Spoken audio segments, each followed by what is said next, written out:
बघा आपल्याला 1996 हे वर्ष लीप वर्ष आहे का किंवा नाही हे आपल्याला भागाकार करून ओळखायचं आहे. जर बाकी शून्य आली तर समजायचं हे काय आहे 1996 लीप वर्ष. पण बाकी शून्य जर नाही आली तर ते वर्ष साधारण आहे असं आपल्याला समजायला हरकत नाही. मग आपण काय करूया भागाकार करूया. आता 19 4च्या परत आहेत का बाळांनो? नाही. पण 19 पेक्षा 16 ही संख्या 4च्या परत आहे. 4 चोक 16. मग 4चा भाग गेला.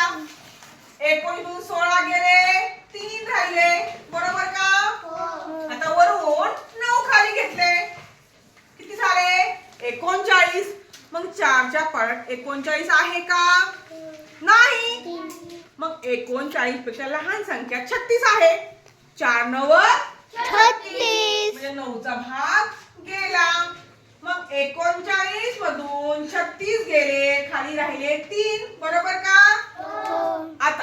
आता वरून घेतले 6 किती झाले 36. मग 4च्या पाळ्यात 36 आहे. 4 9 36 9चा भाग गेला. 36 मधून 36 गेले 0. बाकी किती आली बाळांनो? शून्य. बाकी किती आली? शून्य. याला म्हणायचं बाकी. आता हा आला भागाकार. हा काय आला? भागाकार. आता ज्यानं भागलंय आपण त्याला म्हणायचं भाजक. काय म्हणायचं?